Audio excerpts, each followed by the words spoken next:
65 करोड़ रुपए दिया। 65। महत्वपूर्ण विषय मांग संख्या 30-31 पे मुझे बोलने का अवसर दिया, उसके लिए बहुत बहुत आभार। माननीय सभापति महोदय, विगत सरकार द्वारा अपनी प्रकृति के अनुरूप कार्य करते हुए SC/ST वर्ग के कल्याण के लिए मात्र घोषणाएं की, उनकी क्रियान्विति कर ही नहीं पाए।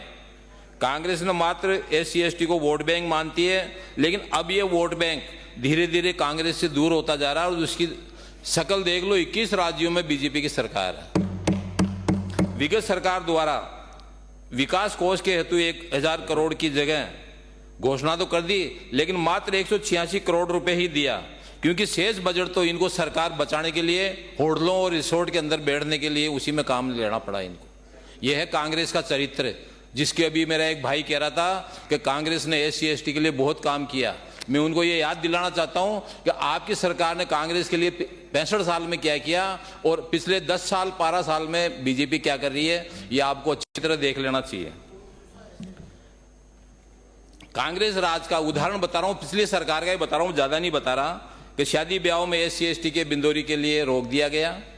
आपके घोड़ी पे से उतार करके उनको घोड़ी पे नहीं बैठने दिया। जालोर जैसे जिले में मात्र पानी पीने के लिए एक छात्र को मारा। पूरे सरकार में आंदोलन हुआ, लेकिन इनके जूं तक नहीं रहेंगी। और मुझे खुद को, मैं उसमें शामिल था, जाकर के टीकाराम जी जूली को हमने ज्ञापन दिया, लेकिन उन्होंने आज दिन तो कुछ भी नहीं किया उस विषय पे।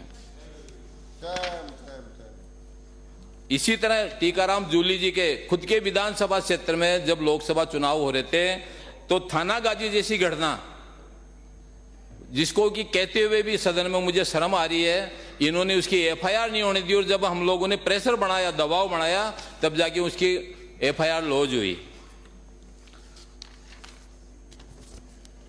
राजस्थान के देसूरी के पास में मूंछ रखने के लिए इन्होंने व्यक्ति विशेष को मार ही दिया जिसने मूंछ रखी, लेकिन कांग्रेस सरकार सिर्फ अपनी मूंछों का ध्यान रखा कि हमारी मूंछें नीचे नहीं होनी चाहिए। यह है कांग्रेस का चरित्र।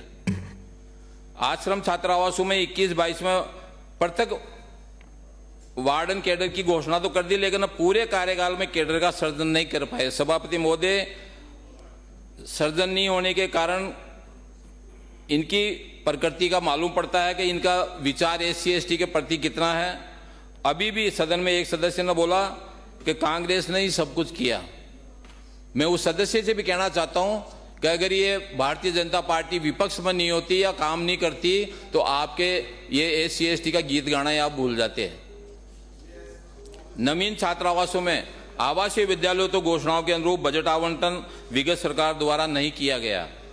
माननीय प्रधानमंत्री नरेंद्र मोदी जी के शब्दों को मैं सदन में दोहराना चाहूंगा, असमानता को कम करना आज भारत की प्राथमिकता है। जरूरतमंदों एवं वंचित वर्गों की सेवा करने में हमारी आस्था है। हमारा उद्देश्य पूर्ति की दिशा में हमारी सरकार द्वारा निरंतर वंचित वर्गों के कल्याण हेतु नवचारों की श्रृंखला जारी है, जिसमें सर्वव्यापी के नियम पे काम करती है, जो अंतिम छोर पे बैठे व्यक्ति के बारे में विचार करती है। माननीय सभापति महोदय, आपके माध्यम से सदन को अवगत कराना चाहता हूं कि 2014 में केंद्र ने, हमारी सरकार ने अपने प्रथम कार्यकाल में इस देश की जनजाति के कल्याण के लिए कई कदम उठाए। केंद्र सरकार के जनजाति मंत्रालय की स्थापना की। शायद आप लोगों को पता नहीं होगा, क्योंकि आप लोग पढ़ते तो हो नहीं। केवल विपक्ष में बैठ के केवल हल्ला करना ही सब कुछ उद्देश्य नहीं होना चाहिए। जो हुआ उसके लिए कहना चाहिए कि ये हुआ तो हुआ, उसमें पूरी दुनिया देख रही है। इसके अलावा सरकार की जनजाति समुदाय विभिन्न योजनाओं में कार्यक्रम शुरू किए, जिसमें शिक्षा, स्वास्थ्य, आर्थिक विकास संबंधित योजनाएं। राजस्थान सरकार के जनजाति कल्याण के लिए कई कदम उठाए, जैसे कि जनजाति क्षेत्रीय विकास विभाग की स्थापना करना और जनजाति समुदाय के लिए विभिन्न योजनाओं का कार्य शुरू करना है। हमारी राजस्थान सरकार ने जनजाति कल्याण के लिए कई महत्वपूर्ण कार्य किए। हमने BPL कार्ड धारकों को गैस सिलेंडर सब्सिडी योजना शुरू की, जिसके तहत गरीबी रेखा से नीचे आने वाले परिवारों को 450 रुपए में गैस सिलेंडर प्रदान किया जाता है। अनुसूचित जाति समाज की शीर्ष संस्था doctor Ambedkar memorial welfare society Jhalana को 8 बीघा जमीन का आवंटन कर मुख्यमंत्री वसुंधरा राजे जी ने 1,46,00,000 रुपए का बजट देकर के एक कॉन्फ्रेंस हॉल का निर्माण करवाया, जिसमें अनुसूचित जाति समाज को आज भी गर्व महसूस होता है। तथा केंद्रीय मंत्री अर्जुन जी मेघवाल और राज्यसभा सांसद रामकुमार वर्मा जी के द्वारा 40 लाख रुपए देकर के अतिथि गृह और लाइब्रेरी का निर्माण करवाया, जो आज इस समाज के अंदर उनकी एक भारतीय जनता पार्टी की छवि है। ये होते हैं भारतीय जनता पार्टी के काम। ये शायद कांग्रेस गवर्नमेंट ने जब से 80 से हमारी ये संस्था बनी केवल घोषणाएं करके आए, 1 रुपया नहीं दिया। क्योंकि मैं वहां का पदाधिकारी रहा हूं इसलिए मुझे अच्छी तरह पता है, कोषाध्यक्ष रहा हूं इसलिए मुझे अच्छी तरह पता है, कांग्रेस कार्यकाल में कोई पैसा नहीं दिया गया। माननीय सभापति महोदय, आपके माध्यम से सदन को अवगत कराना चाहता हूं कि हमारी सरकार द्वारा जनजातीय क्षेत्र विकास के माध्यम से कुल 437 आश्रम, छात्रावासों, 53 आवासीय विद्यालयों, EMRS का संचालन किया जा रहा है। लगभग 43,000 जनजातीय छात्र छात्राएं गुणवत्तापूर्वक शिक्षा प्राप्त कर रहे हैं। विभाग के माध्यम से 650 छात्र क्षमता के 11 कॉलेज छात्रावासों का संचालन तथा 878 बालिकाओं की क्षमता के 8 बहुउद्देशीय छात्रावासों का संचालन कर जनजातीय छात्र छात्राएं गुणवत्तापूर्वक शिक्षा प्रदान की जा रही है। भारत सरकार की PM जन योजनागत 12 जिले में शहरिया क्षेत्र में नवीन 17 मल्टीपर्पज केंद्रों का कार्यादेश जारी किए जाकर 17 केंद्रों में कार्य प्रारंभ किया जा चुका है। हमारी सरकार के 4,536 स्वास्थ्य कर्मियों के माध्यम से जनजातीय क्षेत्र में TB रोग तक पहुंचकर अन्य स्वास्थ्य सेवाओं का सहयोग किया जा रहा है। प्रदेश में अनुसूचित जाति जनजाति कल्याण के साथ ही विशेष रूप से जनजातीय उपयोजना क्षेत्र में अनुसूचित जाति की बसावटों के निवासियों को आधारभूत सुविधाएं उपलब्ध करवाने की दृष्टि से SC, SP एवं TSP फंड की राशि बढ़ाते हुए 1,750 करोड़ करने की घोषणा की।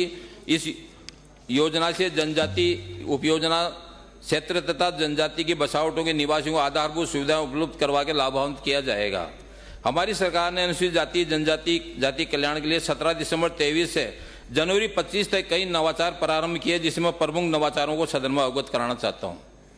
स्थायी आश्रय, आवास और वंचित डोनिफाइड ट्राइबल के परिवारों हेतु मुख्यमंत्री घुमंतु आवासीय योजनाएं दिनांक 22/10/24 को जारी कर लागू कर दी गई। घुमंतु परिवारों को अगर पट्टा देने का काम किया तो भारतीय जनता पार्टी की सरकार ने किया। ये आप लोगों को याद नहीं आया कि घुमंतु परिवार भी हमारे इस देश के लोग हैं या इस देश में रहने वाले लोग हैं। ये कहने के लिए हम कहते हैं कि साहब हमने बहुत कुछ किया, लेकिन किया होता तो पता पड़ जाता, रिजल्ट तो जमीन पे आता है। नमस्ते योजना में अंतर्गत हमारी सभी मैनुअल स्क्वेजिंग से जुड़े मजदूरों को पुनः रोजगार के प्रशिक्षण अथवा रोजगार के लिए 267 कर्मचारियों को रियायती ब्याज दर पे ऋण उपलब्ध करवाया।